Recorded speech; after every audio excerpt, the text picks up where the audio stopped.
Hey everybody, this week you are working on your human impact project. Couple things. You have your group document. That's who's working individually will be in the left-hand column. And then if you're working with a partner or a group of 3, that'll be in the right-hand column. Several of you have filled out the Google form with your preference sheet. Thank you very much. Just so I know your project topic, and if you need some help, I can better assist you knowing what you're working on. Your driving question for the project is what can we do in our community to reduce our carbon footprint? Your community can be your home. It can be your neighborhood you live in. It can be Jane Addams. It can be Schaumburg. Maybe it's going to be Cook County. But it should be local. It should be something that affects you. Okay? So just think about that as you're coming up with your topic. You can use subjects and questions from the carbon footprint activity that you did last week in your class kick to help you come up with a topic. So what is something that you do now that is making your carbon footprint or the impact you have on Earth negative? So maybe it's throwing and producing a lot of waste, or maybe it's using a lot of energy, or maybe it's using a lot of water, things like that. And then pick something specific within that topic. So your example project that you were given focused on the waste part. That waste part was dryer sheets. Okay, so it's not very broad. It's pretty specific. It's small. It's one little impact that you can do to reduce your carbon footprint. It does not have to be large. It does not have to be crazy. Okay. Also, I will push to the top just below this post today what you are doing for your project template. I did send one out to each of you guys so you can edit it and work from there. This is what it looks like if you have not seen it already. Okay, it's pretty blank, it's pretty generic, but if you look in the speaker notes below, it has everything you need to include for each slide, and that's what I'm going to walk through today. So if you have any questions or you're wondering about what something means, this is a great place to listen to get all that information. Alrighty, sorry guys, it's loaded. Here we go. So you'll notice that all the slides are pretty much blank, but if you click on these 3 dots down here and pull up, you'll get some information. So for your title, which is going to go right here in the project outline, you're going to come up with a catchy name. Okay, so I said dryer what is what our project was for the example. Then you might want to add some images to make it engaging, and then put your name in the subtitle about who worked on it. If you're working in a group, you only have to fill out one presentation. Just share it with your other partners so that I know you are working on that one, and I'll find it through that way. So after you come up with your title, you're going to state your problem. So what is currently going on, or what are you currently doing that is negatively impacting your carbon footprint? Okay, maybe it's going to be something about waste or water or energy or something along the lines of that from your carbon footprint. Okay, so what are you currently doing that's making a negative impact on your carbon footprint? Maybe you're going to add an image of it. You can find one online, or you can certainly take one yourself and put it in there. And then make sure that whoever did the information on the slide, if you're working in a group, that you put your name there in the bottom right. For the solution, all you're simply going to do is state your proposal. You're not going to explain it. So in the example, my solution would be switching to wool dryer balls instead of using dryer sheets. That's it. Okay. Maybe it's going to be a law or a policy.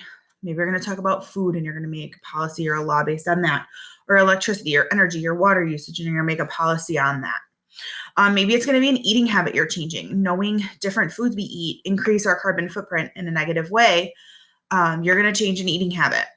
Maybe it's going to be an app. Maybe you've done some looking around and you've seen that there's an app that tracks your carbon footprint or that tracks your energy usage or something like that. You can certainly use that app. You do not have to create a new one. Maybe it's a tool or a device. Maybe you've seen something that lowers your carbon footprint, such as a reusable something or a eco-friendly something, or something that turns waste into a usable product. That is a tool or a device. Again, you do not have to create it. You can use something that has already been created and that's already out there that helps you lower your carbon footprint. Or maybe there's going to be a machine that we can use that maybe other countries are using, or Maybe you're going to create a machine if you're feeling creative. And then there are also other options if you feel like you want to come up with something that's more outside of the box than these suggestions. So you're going to put your solution. Maybe you're going to add a picture or so just to make it more interesting. And then again, group member, put their name down. If you're working alone, you do not have to write your name in every single slide. You can just leave that blank or delete it. For the background information, you are going to explain your problem. Use numbers, use data. How many pounds? On average, how many dryer sheets we use? We put that in our example product. And then how much carbon does that produce, or how many pounds of waste does that produce for each person in the US, or maybe you're going to use Schaumburg, whichever you would like to use.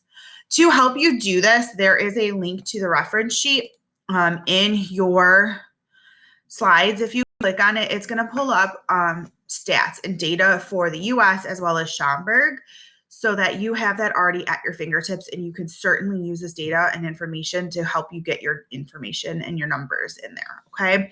So population is in here. Electricity, some of you will see the units, kWh. What is that? Well, it's in there. It helps you break down that information. There's also information on transportation, about on average how many household cars are there per household, and then where we got those numbers for you. So you have a background. Moving on to how is the solution going to help? So we have the problem, we have the solution, now we have our background information. So now what is the benefit of doing the solution, or switching to the solution, or using this app, or using this policy or law, or changing your eating habit, whatever your project topic is?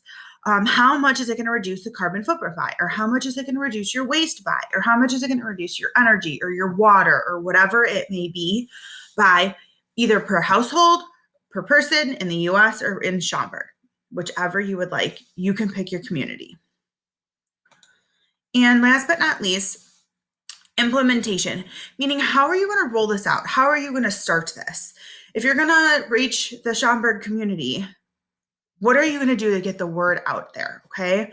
Maybe you're going to start something in your apartment complex or your small subdivision. What are you going to do to actually get this started and not just have this plan? How are you going to put it into action? That's what this one's for. Okay. And then last but not least is going to be your closing statement. You can type this in. It doesn't have to be long, or you can create a video using Screencastify.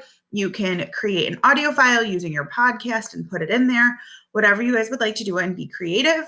You can put a photo in there along with your closing statement, but this is just going to be something that's short. It does not have to be long. It can be a sentence or two.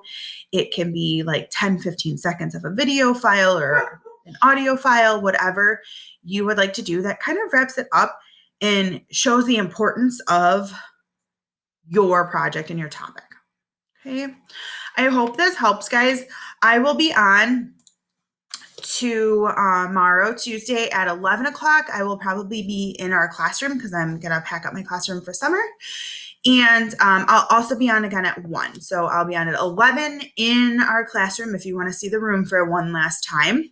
And then I'll be on again at 1, probably at my house on Google Meet. So 11 and 1 if you would like to pop in and you can get questions or just chat and say hi, or you want to see the classroom.